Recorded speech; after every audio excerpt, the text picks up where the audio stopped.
सबसे पहले तो जी। आपसे ये पूछूंगी कि कुछ क्यासा रायां हैं, रूमर्स हैं कि ये जो 35 लोग जिनको नाअहल जिनके रेजिग्नेशन एक्सेप्ट किए गए हैं, इनके अलावा भी स्पीकर साहब जो हैं और पीटीआई के एमएनएस के रेजिग्नेशन एक्सेप्ट करेंगे, क्या ऐसा कोई इरादा है?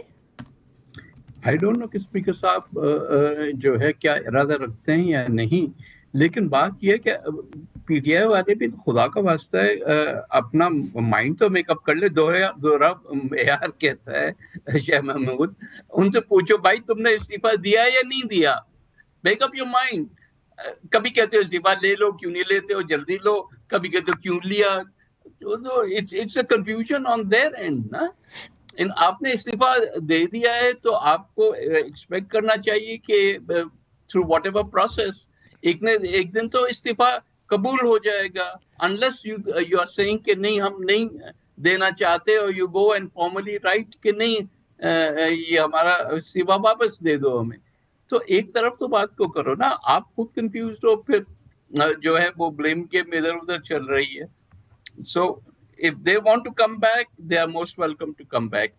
But if they want to resign, then obviously they should be ready कि एक दिन तो ये रेजिग्नेशन एक्सेप्ट होना ही है ना। मगर इसलिए कन्फ्यूजन भी है, और बुरा ना मनाइएगा, क्योंकि खुद स्पीकर साहब ये कह चुके हैं कि जी अगर आपने रेजिग्नेशंस देनी है तो आप खुद पर्सनली आएँ मेरे चेंबर के अंदर, उसकी तस्दीक करें रेजिग्नेशन की, और फिर ही मैं आपके जो इस्तीफ़े उनको एक्सेप्ट करूँगा।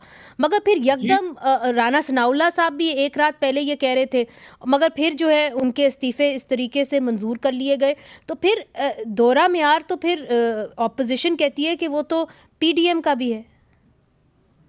नहीं, देखिए दोहरा मायार है या कि क्या है, आई डोंट नो कि क्या क्राइटेरिया यूज हुआ है for accepting these. Maybe there are more, हो सकता है सारे कर दें, कि आखिर कब तक आप इस चीज को पेंडिंग रखेंगे। आप खुद बात कर रहे हैं कि अनसर्टिनिटी है, तो बात को एक तरफ होना चाहिए।